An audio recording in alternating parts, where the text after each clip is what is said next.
आखिर कौना मुंह से ओलो से हम दोबारा गौना कराओ के बात करी। अब तो ना ही हमनी के लइका ओकरा लायक रह गइल बा और ना ही हमनी का परिवार। अरे बाबूजी, लेकिन वो बियाह तो बचपन में भई रहे। जवन झापड़ ऐसे मारब ना तोर गलवे लाल हो जाई। जब ते तहलका मचौले और ई दुष्टवा जाके ओकरा पूरा परिवार के जलील कैलेस, तब तहनी के ना बुझाई रे कि बचपन के बियाह भइल बा। औरी कूद कूद के उ बेचारी के बेइज्जत कैले से। अरे एक के तो वो नौकर बना के छोड़ देले से नौकर, लेकिन आज के डेट में एकरे जैसे नौकरों ना रखियो। अरे एगो तो टेंशन से हमार बर्मन फाटा था, ऊपर से तोनी के चाय चाय करके दिमाग खाता लगी हमार। चुप रह लगी, शांत रह लगी तनी। का शांत हो जाई जी? का शांत हो जाई? आज ले इन्हीं दोनों का वो हमनी के बात सुन ले हैं। अब आज का कहता रे कि गवना करा दा। अरे माँ जी, सब विधि के विधान होला और हर समस्या के कोई ना कोई समाधान होला। रउआ तो चुप रही दमाजी, हम कह देता नहीं। खाली एक के बात ओकर नौकरी खाई जा, ओकर नौकरी खाई जा। खगनी नौकरी खाली लंबा लंबा फेंका तानी, कुल फेंक फेंक के सब खराब कर देलन। अरे ओकरे जैसन बा कि शांत बिया, नहीं तो तहनी सब के ना जेल के अंदर कर दे दूं। ओहो, शांति रखा। हम समधी जी के फोन करके उहाँ के सामने हाथ जोड़ा प्रार्थना करब कि दोबारा से गौना करा दी। देख लगनी का होता।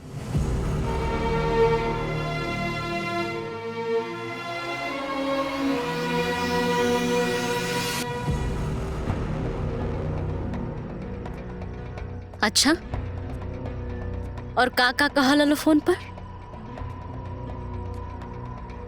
उलो वापस तारा गौना के बातचीत करे खातिर कल आवता लो। तो हम लोग के का जवाब देहल जाओ बेटा?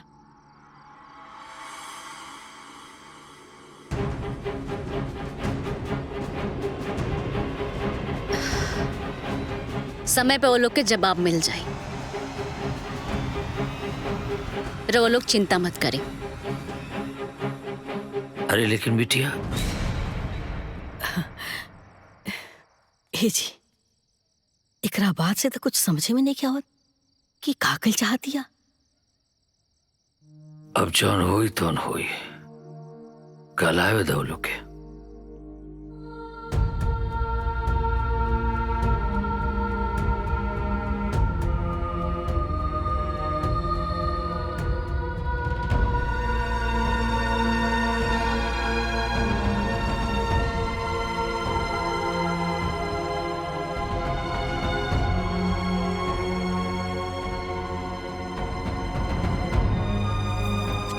बाबू, हर मैडम कब ले आई हैं?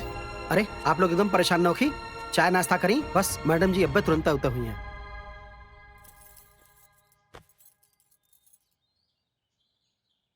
मैडम जी आगे ली।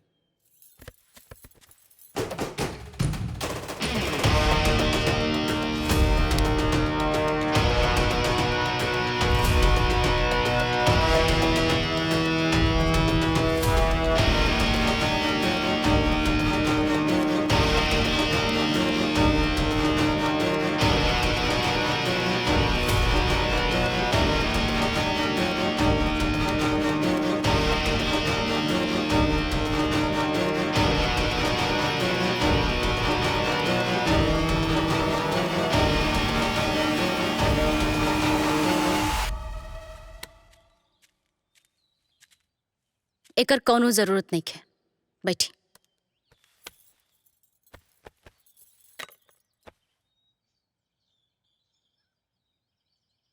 हमार बाबूजी कहत रहलन कि वो लोग वापस से हमार गौना करावे के इच्छुक बानी। ए बहू, एक मिनट।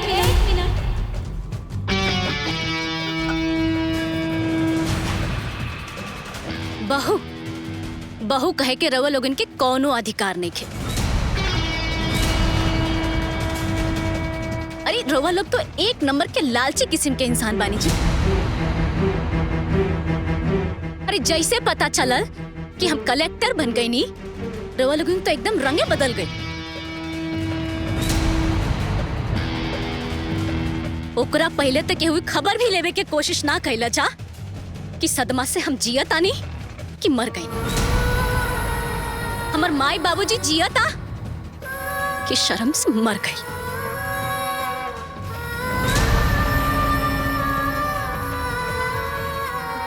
और इधर 2 कौड़ी के क्लर्क बेटा पूरा समाज के सामने सरेआम हमार बेइज्जती कैलस। का कहत रहला कि अपाहिज कौना काम के बिया? हमार रसूख बा, हमरा आगे पीछे लोग घूमेला।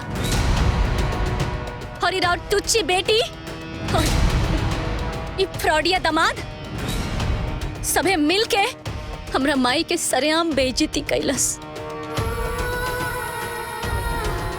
हम दृश्य भुलाइल नहीं की।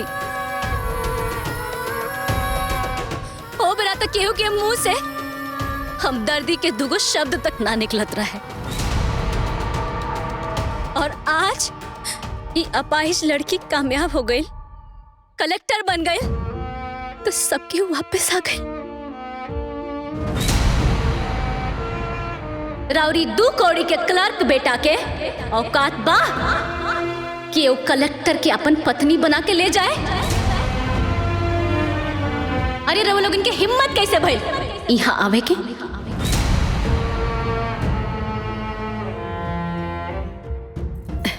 ए बेटा शांत हो जा बेटा। ये लोग तोहरा लगे आइल बालो, ऐसा व्यवहार ना करे के। हाँ माई, ए लोग का व्यवहार उचित रहे का? हाँ, तोहरा के रोआवल लोग, बाबूजी के रोआवल लोग, हमरा के रोआवल लोग, पूरा गांव में एगो लड़की के बदनामी भइल।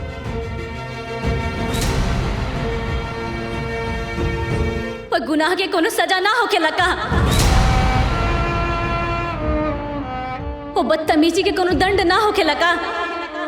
ओ दिन तो ये अपाहिज लड़की खराब रहे और आज अचानक से बढ़िया कैसे हो गई?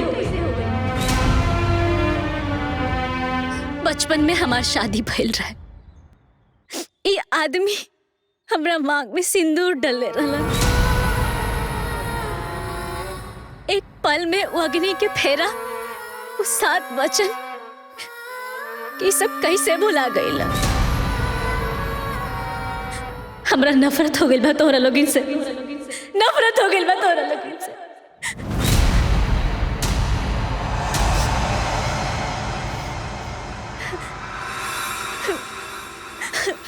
तू एकदम सही कहा तारू। हमारा पूरा परिवार के एक लोग तोहरे साथे भइल अन्याय के दोषी बाड़े। तू जब सजा देवल चाहनु तू दे सकलू। अगर तोहरा के एहमे सुकून मिलता तो हमार पूरा परिवार आंख बंद करके तो हर एक सजा कबूल करे बिटिया, कबूल करी बिटिया। इस सब लोग तहारा माई बाप के पूरा समाज के सामने जौन भी बेइज्जती कैलास, जौन भी बुरा व्यवहार कैलास, और सब हम खड़ा होके चुपचाप देखत रह गईनी। हम ओकर विरोध ना कहनी तो सबसे बड़ दोषी हम बनी। हम तोर दोषी बानी। हम तोरा से माफी मांगता नहीं। हमरा के माफ कर दे बेटा, माफ कर दे। हम तोरा सामने हाथ जोड़ता नहीं, हमारी गलती के माफ कर दे। अरे ये कैसन बात करते नहीं भाई साहब? उस समय कुछ और है, इस समय कुछ और बा। ए बिटिया, हमार पूरा परिवार तोरे सामने हाथ जोड़ के माफी मांगता। हमने के माफ कर दे और लक्ष्मी बन के हमारे घरे चला तू।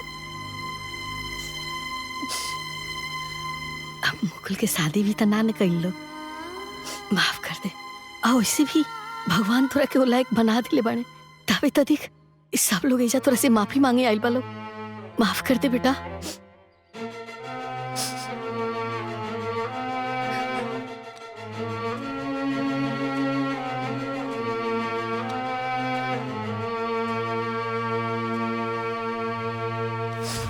ठीक बा, माफ कर दे हम, बाकी हमारे एगो शर्त बा।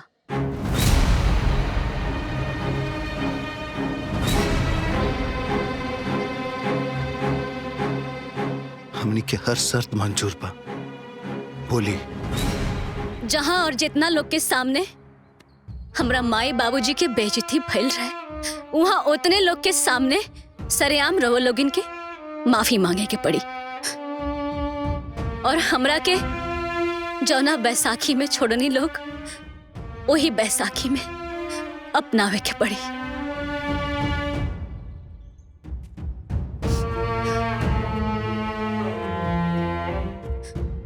हमरा हर शर्त स्वीकार बा, हर शर्त मंजूर बा। हाँ, हर शर्त मंजूर बा। हर शर्त मंजूर बा। हमरा मंजूर बा बिटिया। चल बिटिया के घर बस गई।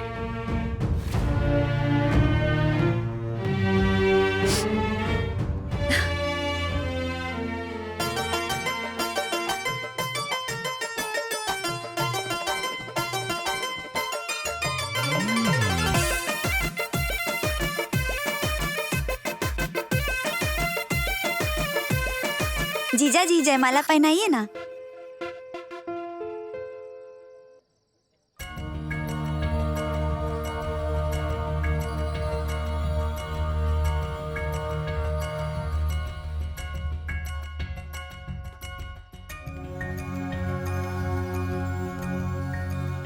हम रउआ लोग से हाथ जोड़ के ऊ गलती के माफी मांगा तनी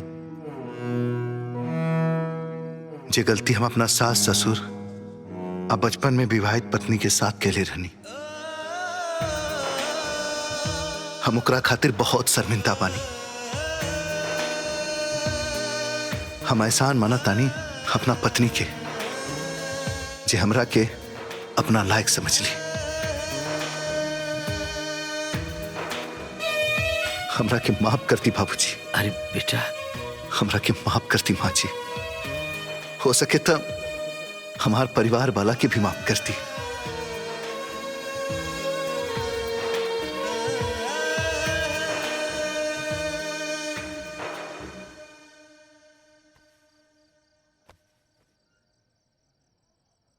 हमरा से बहुत बड़ गलती हो गई ममता। हम बहुत शर्मिंदा बानी। हमरा के माफ करता ममता। हमरा के माफ करता हमरा के दमाजी। दमाजी उठे। अरे दमाद जी, रवा ही का करता नहीं? देखी राहुल हमनी के पाव पूजले बन जा। रवा हमनी के पूजनीय बानी। बाकी हमर बेटी हमनी खातिर सर्वोपरि बिया। और हमरा अपना बिटिया पर गर्व बा। अब भगवान करे कि हर आदमी के ऐसने बेटी होके। अरे समधी जी, भगवान करस कि ऐसन बेटी ही ना ऐसन पतो सबके दे।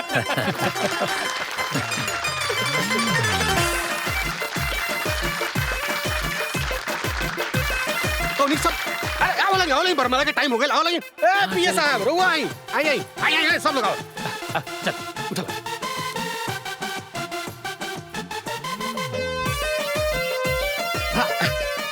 आए ले बेटा, पकड़।